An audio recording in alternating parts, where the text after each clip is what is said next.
Before we get into the video, could everyone please subscribe to my Endless Diary Tales channel? Thank you so much.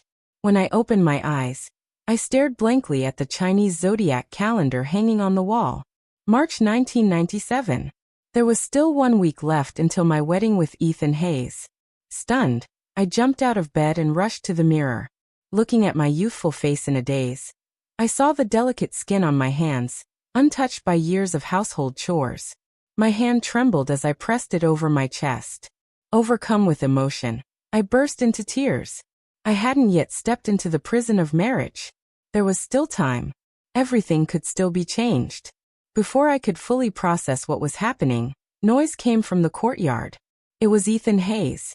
He was holding Jessica Lynn's hand with excitement, confessing to her with deep emotion. "Jessica," he said, "I will never let go of your hand again. After losing you, I realized just how much I regretted spending my life with someone I didn't love. It was unbearable. I don't want to wait until I'm 60 and full of regret. I want us to be together now. Let's go call off the engagement." Hearing his words, I felt a wave of emotions rush through me. I couldn't stop myself from staring at his still youthful face, just outside the door. Everything about him, his tone, his urgency made it clear. Ethan Hayes had been reborn too. In our past life, Ethan had cruelly ripped the oxygen mask off my face, yet still pretended to be a grieving husband in front of everyone. The doctors and nurses who arrived tried to comfort him. "Professor Hayes, you and your wife shared so many years together, supporting each other. We understand this decision must have been extremely difficult. You just couldn't bear to see her suffer. Please accept our condolences. Yes, we all know how deeply you loved her. Life is long. You need to move forward." But only I knew the truth. Ethan had only shed tears because he was too emotionally overwhelmed. He pretended to be devastated and walked away, holding the flowers dramatically, working hard to maintain the image of a good husband and a good professor in front of everyone. In reality, he couldn't wait to head to the airport to pick up the woman he had loved his entire life. Petals fell to the ground, crushed under Ethan's shoes. The scattered branches and leaves became a messy blackened stain, just like my ridiculous wasted life. I closed my eyes and lost consciousness completely. I had died from sheer rage. My very first thought after returning was crystal clear. This time I won't waste my life. I clenched my fists tightly. My parents saw me standing frozen in the doorway, and assumed I was heartbroken. My dad's face turned cold as he yelled at Ethan. "Your family is truly ungrateful. All these years, because of your engagement to our daughter, we've supported your family financially and with everything else. When your mom was seriously ill, May and I pulled her through the snow on a cart to get her to the hospital. And now you say you don't love May anymore." Ethan and I had been engaged since childhood, an arrangement made by our grandfather. The Hayes family had always been poor, barely surviving on borrowed money. My parents, wanting to save face for the engagement, often helped them out however they could. Beside him, Jessica Lynn looked at Ethan with teary, pitiful eyes and said in a soft, aggrieved voice, "Ethan, please don't let this come between you and me because of me. Mr. Sullivan is right. You have to marry her. After all the kindness her family has shown yours, you owe them. Even if I love you deeply, I have to let go." Jessica's seemingly thoughtful and noble words only made Ethan glare at me with more hostility. Then Ethan's mother came rushing in, gasping for breath. She raised her hand, ready to strike him. "You ungrateful son. The Sullivans have done so much for us. May even saved my life. If you call off the engagement, our family won't be able to show our face in this neighborhood ever again." But though she raised her hand again and again, she couldn't bring herself to hit him. Was she waiting for me to be like I used to? Rushing in to stop her, feeling sorry for him. What a joke. Right now, I couldn't wait to slap Ethan Hayes myself twice. Since I've come back to life, I refuse to be the obedient, supportive wife to Ethan Hayes ever again. This time, I'll live as my true self. "I agree to break off the engagement," I said calmly. Not only Ethan, but everyone else was stunned by what I said. Everyone on the block knew I had loved Ethan Hayes since I was a child. How could I so easily agree to let him go? Ethan looked at me in disbelief. "May, are you really willing to let me go?" I let out a cold laugh. Of course not. As soon as Jessica heard that, she turned away, pretending to wipe away 2 tears. If May refuses to let you go and won't give us her blessing, then for your future's sake, I'll step away on my own. Ethan, let's end this here. Ethan Hayes, moved by Jessica's words, pulled her tightly into his arms. Then he turned back and shot me a look that said, "I knew it," his expression quickly shifting into one of clear annoyance. But I continued calmly. "So you'll need to pay the money back. Over the years, my family has spent quite a bit helping yours inside and out, and all of it was for the sake of our engagement. Now that you want to call it off, you'll need to settle that debt." Ethan clearly hadn't expected me to ask for the money back. Given my past personality, I would have practically shoved money into his hands.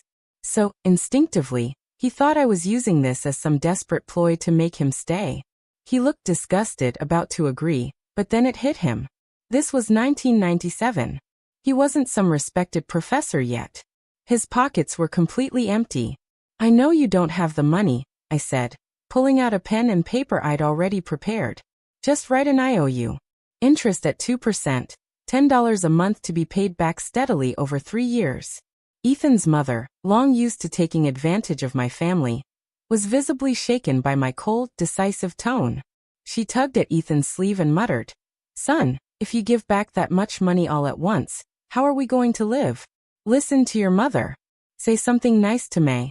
Maybe this money, maybe we don't need to." In his previous life, Ethan had always looked down on us, believing our family to be lowly merchants who only knew how to profit off others.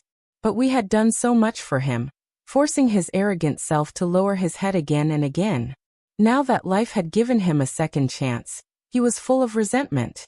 There was no way he'd humble himself again. Without another word, he grabbed the pen and started writing the IOU. "Mom, stop talking. I've already applied for the government-sponsored overseas study program in the county. I'll definitely get selected once I come back with my degree. This bit of petty cash their family made from hustling won't mean anything to me." Standing beside him, Jessica Lynn gently added, "Ethan, even if your circumstances aren't great now, I don't mind. Even if May holds a grudge and doesn't give you money anymore, with your own ability, you'll still have a bright future." That line brought tears to Ethan's eyes. He was deeply moved. Then, looking full of pride, he handed me the IOU, chin raised high. "Fine, I'll pay it back. And let me tell you, without you, May Sullivan, I'll still live a great life." I took the IOU without a flicker of emotion over his harsh words. I'd already made up my mind. Back then, I'd been really interested in running a business, but Ethan kept calling it shady profiteering and said it embarrassed him. So I reluctantly gave it up to become a housewife. But now that I had a second shot, and with the reform and opening up era in full swing, I was going to go all in. This time, I was living for me. Besides, without me running around pulling strings for Ethan back then, how did he think he even got that overseas scholarship in the first place? In reality, Ethan couldn't wait. Not long after breaking off the engagement, he rushed into a wedding with Jessica Lynn. Compared to the shabby little ceremony I had with him in our past life, just a strip of red cloth and a few words, this time, the Hayes family went all out. They even borrowed money to buy Jessica a wedding dress, the traditional 4-piece dowry. Not a single piece was missing. The wedding procession paraded around the entire county before finally arriving at the Hayes family's old house. As I stood there watching blankly, Mrs. Shao, a neighbor from the street, noticed and immediately scoffed. "Ungrateful brat. Don't be fooled by how grand he looks now. He's neck-deep in debt. He's borrowed from every neighbor around here, promising to pay double once that study abroad grant comes in. Like that will even happen. My sweetheart, don't be sad. I'll find you someone way better." Sad. I didn't have time to be sad. The next 20 years would be the years of China's economic boom. I had to seize the moment and make serious money. Ethan Hayes, Ryan Hayes, Zach Hayes. I wasn't going to need any of them. Just thinking that, I quickly stepped forward and handed over the goods in my hand. "Thanks, Mrs. Shao. Look at these denim jeans. Super popular down south right now. Have a look. If there's something you like, I'll give you 20% off. My clothing shop officially opens tomorrow. Be sure to bring the other ladies over to support me." Mrs. Jiao's eyes practically disappeared behind her smile. What I never expected was that later that evening, while I was restocking inventory, Ethan Hayes and Jessica Lynn showed up at my shop. He clicked his tongue in mock disappointment. After all that hustle, you ended up with a tiny rundown little place like this. Then he waved dismissively. Forget it, Jessica. See if there's a pair of pants you like. Pick something. I rolled my eyes at Ethan and didn't hold back. Cash only. We don't accept IOUs. Ethan's pride took a hit. He immediately raised his voice. What? You think I can't afford it? Jessica, go ahead and choose whatever you like. I'll buy it for you. Without even looking up from my ledger, I replied flatly, sure looks like spending borrowed money doesn't bother you one bit. But if I'm not mistaken, Jessica, isn't your dance school enrollment fee due soon? Jessica's hand, which had just picked up a pair of jeans, froze midair. She glanced nervously at Ethan. Ethan, the registration fee is 100 yuan. Ethan, trying to stay proud, pulled the cash out anyway and slapped it on the counter. If you like it, then buy it.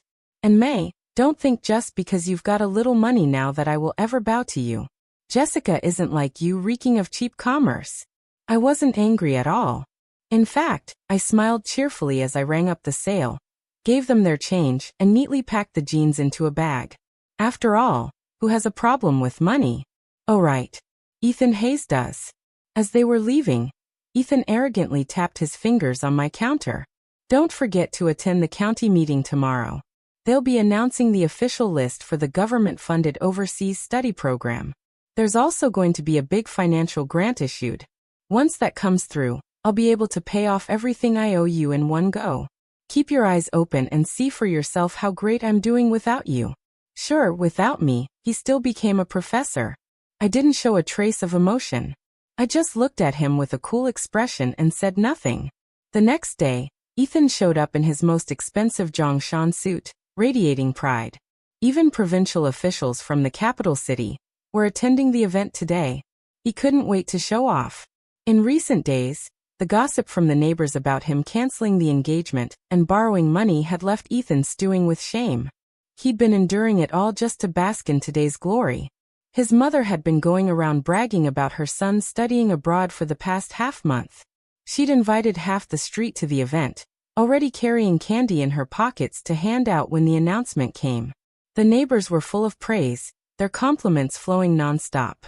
I've lived all these years and never even been to the provincial capital. Ethan is so young and already going abroad. What a future he has. Yeah, I heard that once he comes back, he'll be teaching in the capital. He'll be a professor doing scientific research. He'll even be on TV. This life was worth it for him. Ethan, once you make it big, don't forget about us. You'll bring honor to the whole street. Each line of flattery made Ethan forget himself even more. When he saw me arrive, he lifted his chin high. Next time we meet, you'd better address me as Professor Hayes. Just look at yourself. A petty little merchant. How could you ever be worthy of me? Still, I didn't get angry. I smiled and replied calmly, Professor Hayes, show some respect. There's no such thing as shady profiteering anymore. It's called running a business. Ethan snorted through his nose. Always got something to argue back with, huh? Let me tell you, from now on, no one will say I'm heartless. They'll only say that you, May Sullivan, weren't good enough for me. The opening speeches dragged on for half an hour. Then came the most anticipated part of the event, the announcement of the official selections. The microphone crackled to life as each applicant's name was read along with whether they were selected. Ji Zhang not selected. Yu Jinhao not selected. Lin Yan selected. At the sound of that name, Ethan's smile grew even wider. In the previous life, only he and Lin Shan had been selected, so it seemed that nothing had changed in this one either. Tian Lianji selected. Then came the moment everyone had been waiting for. When Ethan Hayes' name was called, every head in the room turned to look at him. Beaming with pride, he stood up, straightened his back, and adjusted his jacket. As long as he made it in, he would still become the respected Professor Hayes he was in his past life. The whispers from the neighbors, the borrowed money, even Jessica Lynn's registration fee, all of it would be resolved. Everything would fall into place. Ethan Hayes would go on to live the happiest, most successful life. He had already eagerly stepped forward, 1 foot ahead, sweeping a condescending glance over me. But in the very next second, the voice over the microphone announced, "Not selected." Ethan froze where he stood. In disbelief, he raised his voice on the spot. "What?" The host, visibly awkward, repeated. "Comrade Ethan Hayes has not been selected. I'm sorry. Please take a seat." But Ethan didn't move an inch. Eventually, his mother, too embarrassed to let the scene drag on, pulled him down into the chair by force. Ethan slumped down in the seat, face pale, body trembling, muttering over and over, "This can't be. It's not possible." The moment the selection announcements ended, Ethan staggered to his feet and rushed to the reviewing official. Grabbing him by the sleeve, he immediately launched into a wild outburst. "Why wasn't I selected? Why? I was supposed to be on the list. Was it because you were jealous of me in our last life when we both ran for the party committee? Is that why you're screwing me over in this life too?" The official's sleeve was twisted completely out of shape from Ethan's grip. Though annoyed by Ethan's bizarre ramblings, the man tried to stay calm and explain. "I have no idea what nonsense you're talking about. The selection was based purely on scores. There's only one slot, and Comrade Linshawn scored 1 point higher than you. Naturally, he gets the spot. Ethan, you came in second. That's still excellent. You need to adjust your mindset and accept the result." But Ethan only grew more hysterical. "Only one spot? No, there were two. There were two in the last life. How am I supposed to accept this? My whole future depends on this one chance. You all better check again. I couldn't have remembered it wrong. You made a mistake." Even the official's patience ran out. Seeing how worked up Ethan was getting, and fearing he might cause an even bigger scene, he eventually had the guards escort Ethan out of the auditorium to calm him down. Ethan was left standing outside the hall, blocked by security. His mother and the neighbors, all embarrassed beyond belief, had already left quietly. Now he was crouched alone in a corner by the wall, staring up at the bulletin board with the official list of names, laughing and crying at the same time. His expensive jean-shon suit was wrinkled beyond saving, his hair disheveled from all the thrashing. There wasn't a trace left of the proud, educated man he fancied himself to be. I stood at a distance, watching coldly as he spiraled. Only when he seemed too exhausted to continue did I finally walk up and ask calmly, "Ethan Hayes, do you know why you were chosen last time?" Ethan froze for a moment, then quickly stood up, his eyes wide with shock as he looked at me. "Wait, last time you?" I shook my head and gave a faint smile, not answering the question. Instead I said, "That spot. You got it because I begged for it. There was only one place last time. I went to the director and pleaded with him to give you a chance because you came in second. I even offered to pay the fees myself. I don't even remember how many people I begged, how many doors slammed in my face before they reluctantly agreed." I looked him in the eye. "Didn't you ever wonder why your money was sent directly to you?" Ethan immediately snapped back. "That's impossible. You're lying.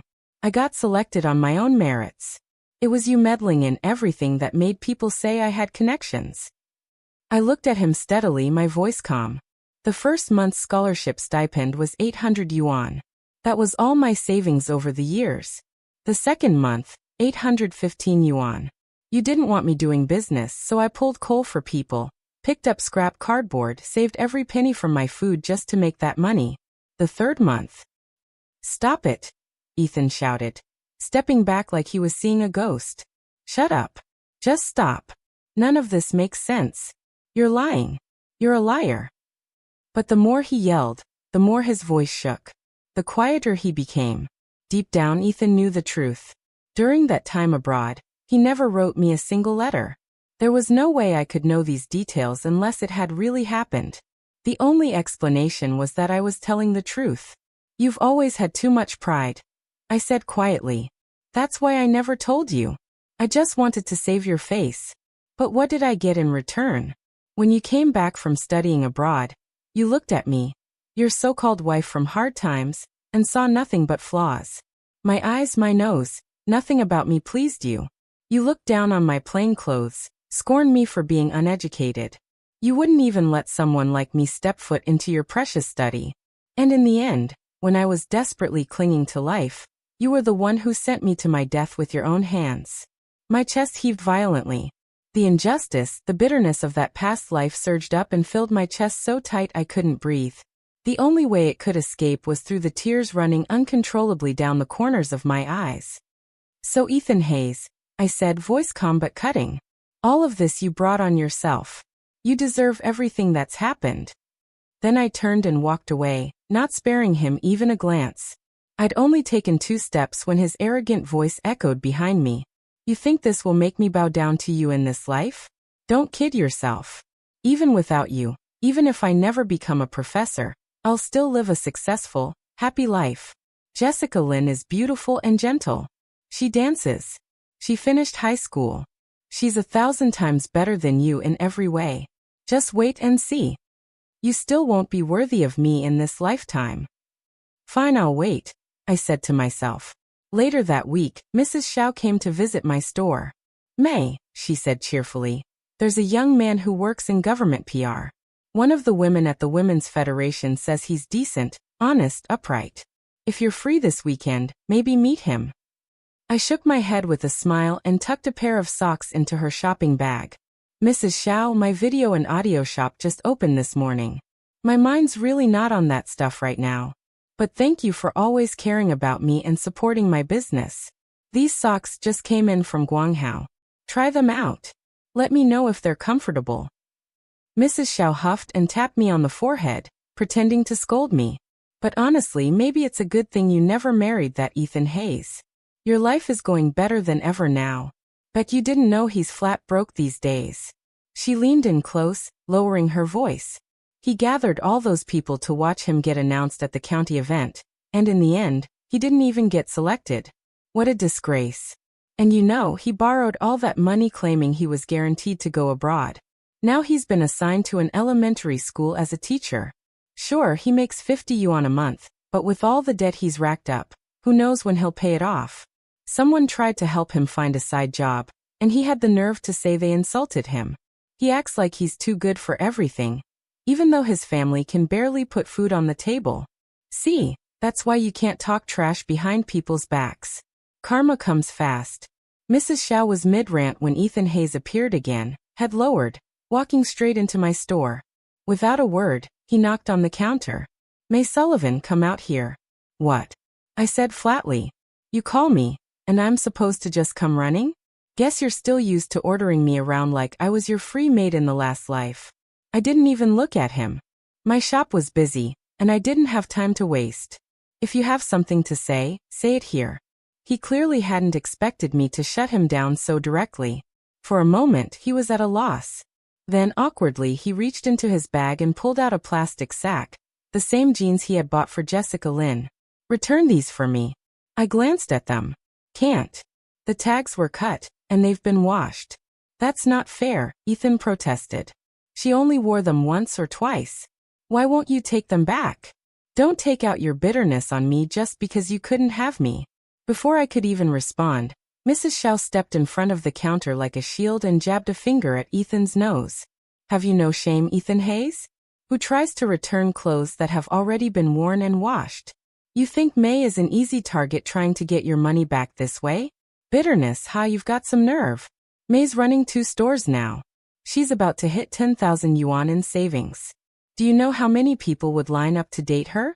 Lucky for her, you dumped her when you did. Otherwise, she'd be dragging dead weight like you for the rest of her life. As soon as Mrs. Xiao raised her voice, the rest of the neighbors chimed in from outside. And Ethan couldn't even lift his head. His face turned crimson, humiliated. He had no choice but to yank me outside by force. It wasn't until we reached the corner of the alley that he finally spoke. May. Fine. You don't want to return the jeans. That's fine. But at least pay Jessica Lynn's registration fee. I let out a mocking laugh. Why should I? Am I her mom now? Ethan had the nerve to straighten his face and lecture me. But didn't you always give her money in the last life? Besides, she twisted her ankle because of you and couldn't attend the dance academy. May, this is you making amends. I rolled my eyes at him without the slightest attempt to hide my disgust. First of all, in our past life, it was you who used money from our family to support her. Every time I protested even a little, You acted like I was the villain. I gave in for the sake of the family, for the kids. And because of that, our family bled dry for her. Second, she didn't twist her ankle because of me. She fell on her own. The hospital even confirmed there was nothing wrong with her foot. And besides, with how far she ranked from the top, only a fool like you, blinded by infatuation, would believe she ever had a shot at getting into a real dance school. Ethan reflexively jumped to Jessica's defense. Don't try to clear your name by smearing Jessica. She's always been the star of the dance program. She could have gotten in. Jessica isn't like you. So obsessed with money. She's pure, graceful, cultured, educated. She's the one who truly understands me. If it hadn't been for you, we would have been together in the last life. But thankfully, she divorced her husband for me in the end. I couldn't take his stupidity anymore and cut him off mid-rant. Divorced? Jessica went abroad because she got involved with some rich foreign businessman. She wasn't married. She was his mistress. When she got older and couldn't find anyone overseas to take her in, she saw that you were doing well back home, and came crawling back. And you seriously believe that crap about I left for your happiness? You're dumber than I thought. Ethan's face turned red with fury, but I had no interest in arguing with him further. Fine, I won't keep talking. But in this life I never tripped her, right? Let Jessica take the entrance exam again. When the results are posted, let's see them. And since you think your precious Jessica is so noble and refined, let's see if she still loves you just as much when you're broke and nameless. Ethan shoved the jeans back into his bag and hissed at me through clenched teeth. You're full of lies. Jessica's not like that. I'll prove it to you. I never found out where Ethan managed to scrape together the money, but somehow Jessica Lynn did take the entrance exam. On the day the results were posted, I was restocking inventory at my new store in the garment market, a 2-story shop I just leased. Business was booming, and I was busier than ever. That's when Mrs. Zhao's little grandson came running in panicked. Sister May, please come help my mom. Grandma and Mom are fighting. My mom can't hold her back, and someone's about to get hurt, even me. Mrs. Zhao worked with the Women's Federation, and she often mediated disputes between women in the community. But when emotions flared up, things could escalate fast. Blood and bruises weren't uncommon. Without hesitation, I dropped what I was doing and ran out with the boy. When we arrived, I was shocked to find out who was involved. It was Ethan's mother and Jessica Lynn.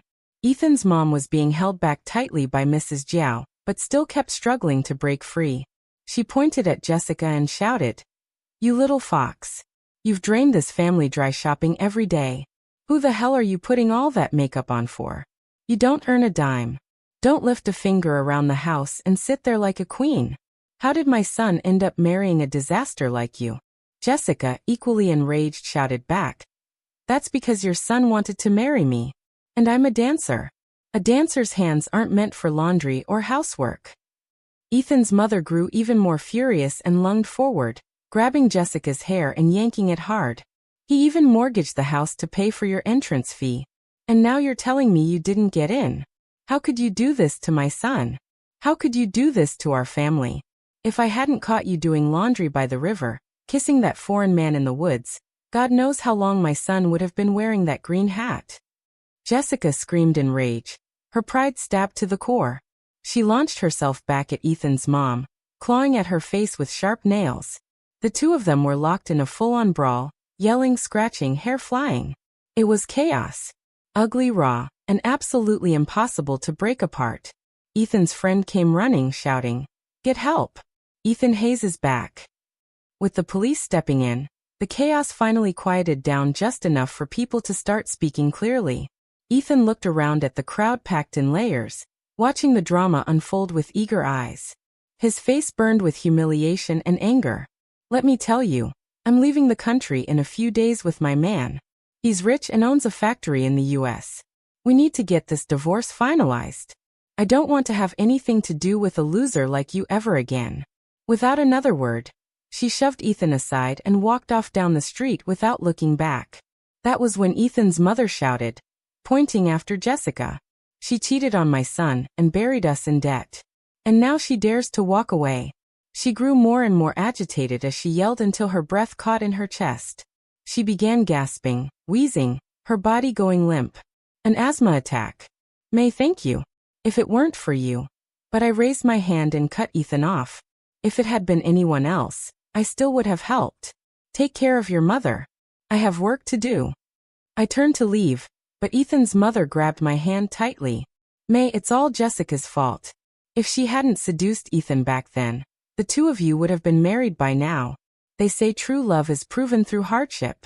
You're a good woman. Truly, I heard you're still single, right? She turned to Ethan. Ethan, listen to your mom. Divorce that woman and marry May. She's successful now. I've heard her shop is thriving. One of these days, I'll go help her at the counter too. Work the abacus. Help with the bookkeeping. I could practically feel the abacus beads flying straight into my face. The kindness on my face instantly vanished. Whatever sympathy I might have had for this old woman disappeared in a heartbeat. Why the hell had I wasted my time trying to save her? I pulled my hand free from Ethan's mother. My voice as cold as ice. I'm not married because I don't want to be married. It has nothing to do with Ethan Hayes.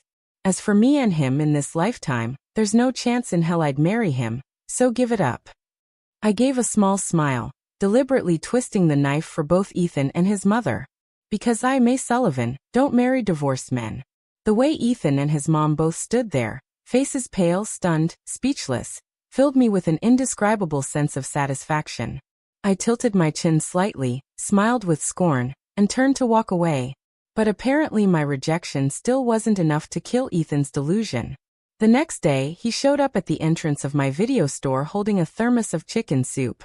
I went to your clothing store and saw you weren't there, he said. So I figured you might be here. I made this soup myself. My mom said it turned out pretty good. I brought you some to try. I didn't even look up. I'm not sick. I don't need it. You drink it. May, don't shut me out like this. Just take it as me repaying a debt for everything I did wrong in this life and the last. I glanced at him coldly. Repaying a debt? Please. After you became successful, you mocked me so many times. You said, if it weren't to repay a debt, I never would have married a woman like you. So obsessed with making money, too lazy to pick up a book. If you really feel guilty, then leave. The farther, the better. I don't want to have anything to do with you. Don't let the stink of my vulgar little business world stain your so-called noble academic soul. Ethan's face turned beet red.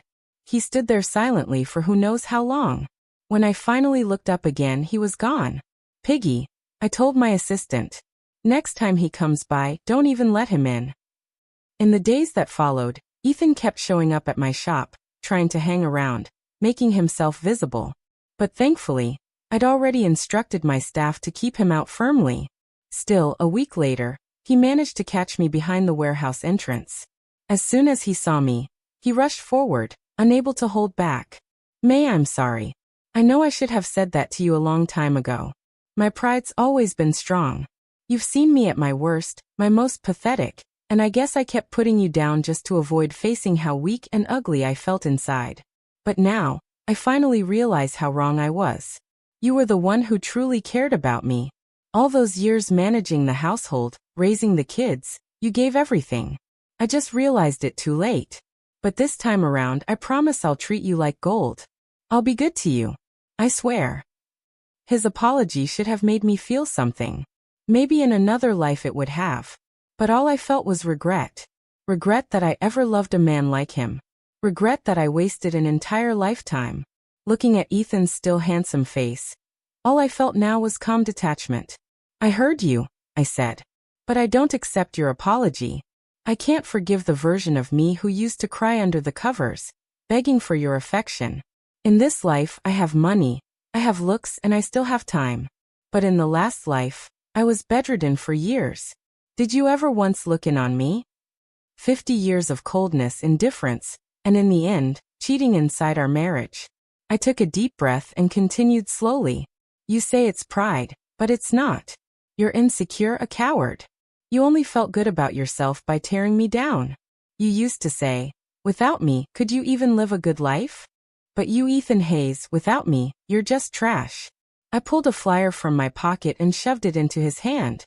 Using his own words against him, I said, My restaurant opens tomorrow. Come celebrate and make sure you open your eyes wide and see clearly how great I'm doing without you." Ethan didn't show up. Maybe he was hiding in the crowd, watching from a distance. But it didn't matter to me at all anymore. I was too busy for that. Cutting the ribbon, greeting guests, running the register. I was completely swamped because I had the memories of a whole lifetime. Bring a friend and get 10 yuan off the bill. Free fruit during the first 3 days of opening. Come during off-peak hours and get 10% off. I mastered every modern marketing tactic like the back of my hand. It wasn't until late at night, when I was doing the accounting, that I overheard Piggy chatting idly with me. "May," she said, "did you hear that teacher Ethan Hayes lost his job?" My hand paused mid-count. "Even that job he lost?" Piggy nodded. "It's about the house. Remember how he mortgaged it to pay Jessica Lynn's exam fees? Turns out they couldn't repay the loan. And the company that took the deed, total scam. Interest piled up like crazy. They didn't just lose the house, they still owe a ton. And the worst part is the debt collectors went to his school. It's illegal, sure, but the kids were terrified. Parents filed complaints left and right, so the school had to let him go.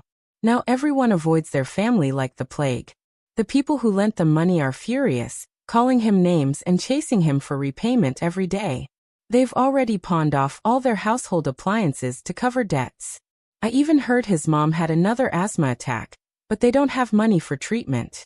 I wrapped a rubber band around a stack of bills and said blandly, "Is that so? No more kindness this time." When he ripped off my oxygen tube in our past life, when he sent me straight to death, did he ever imagine there'd come a day like this? Let go of the savior complex. Respect others' karma. In this life, Ethan Hayes is reaping the seeds he sowed, and he'll have to swallow the bitter fruit himself. "Piggy, from now on, you're acting manager at the restaurant. The county's market has its limits. I'm heading to the provincial capital for a while." And the city really was way ahead.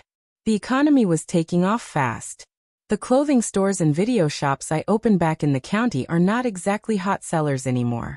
After all, it was the 90s now. Roller rinks, karaoke bars, internet cafes, cell phone shops, electronics markets, arcades, milk tea joints. That was what people wanted now, and I went after them. Success came quickly. From Miss Shoe to Boss Shoe to President Shoe, and eventually Entrepreneur Shoe. As for Ethan Hayes, I heard less and less about him after I moved to the city. Only when my parents returned to the county for visits did I catch the occasional vague mention. They'd say he was doing the very job he once looked down on, selling toys. His mother had died of untreated illness. He was constantly chased by predators. One time he got hit by a car while trying to run from them, and was left with a permanent limp. But mostly people talked about me. They'd say how proud they were that a big-time entrepreneur came out of a tiny county town. That newspapers and TV stations talked about me. That the new paved roads in town were thanks to my donations. I didn't comment. I just smiled and helped my parents into their new clothes and jewelry. In my last life, I was a housewife, always reaching out with an open palm, living off Ethan Hayes. I never had the money to buy anything nice for my parents, let alone take care of them properly. But now that I had both money and freedom, I was more than happy to spoil them with everything good. "May, this bracelet's too fancy. I can't pull it off." "Don't be silly, honey," my mom said with pride. "She's our daughter. It's her way of showing love." Now when we go back to town, who doesn't say May made it big? 20 years passed in a blink. Maybe it was because this life had been so full of happiness, but I almost forgot what it had felt like in the last one. That is until today when I brought my daughter back to the county to visit my parents. On the street, I spotted a man pushing a stove selling roasted sweet potatoes. He had a limp, and something about him looked painfully familiar. "Mom," my daughter said, "they don't even sell sweet potatoes like this at my college. I crave them all the time." Smiling, I stopped the car and took her over to pick some out. The man's hair was gray, his face deeply wrinkled. His hands were coarse and calloused. The cotton hat on his head had lost its shape. He hunched over, stuffing sweet potatoes into the stove, his whole body wrapped in a cloud of ash and smoke. It was Ethan Hayes. When our eyes met, he looked especially awkward. He quickly reached up and fumbled with his hat. May long time no see. I nodded silently. That was all. When we were about to leave, he insisted on not taking any money. Let the kid have them. It's on me. As we tugged back and forth, I heard someone calling my name from behind. It was my husband, Xian Lin. He was holding a huge bouquet of flowers, jogging toward me with a bright smile as he opened the car door. There was a conference overseas, he said, slightly out of breath. It ran late, and I rushed over the moment I got off the plane. I hope our beautiful Miss Sullivan isn't mad at me. Happy anniversary. I shook my head as I accepted the flowers. You didn't need to rush. It's just an ordinary day. Look at you. Those dark circles under your eyes. Our daughter teased from the side. Professor Lin, what are you doing? You two are an old married couple and you're still acting all mushy. Sean smiled and mock scolded. Hey, your mom will always be a young girl in my eyes. Then he pulled out his wallet and handed some cash to Ethan Hayes, who was still standing awkwardly beside his sweet potato stove. With a wide, contented grin, Xian said, 15 yuan for 4? I only have a 20. Keep the change. It's our anniversary today, he added. Let's all be in a good mood. Some pedestrians passing by couldn't help but whisper to each other. Now that's the kind of love people dream of. Married young, growing old together, and still affectionate. I caught the way Ethan's eyes turned slightly red at the corners as he overheard them.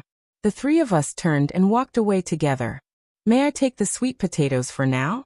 Xian said. Let's go walk around the supermarket as a family. I'm making cola chicken wings tonight. You loved it the first time I cooked it. Stop making stuff up, I laughed. I was just surprised that someone who always held a pen could also wield a spatula. What's wrong with that? He shot back, grinning. Not only can I use a spatula, I'm a master with a mop and a broom too. His playful words made me chuckle. My gaze landed on the vibrant bouquet in his arms. Each petal was carefully protected, every stem tenderly held. In this life, he cradled every piece of my happiness.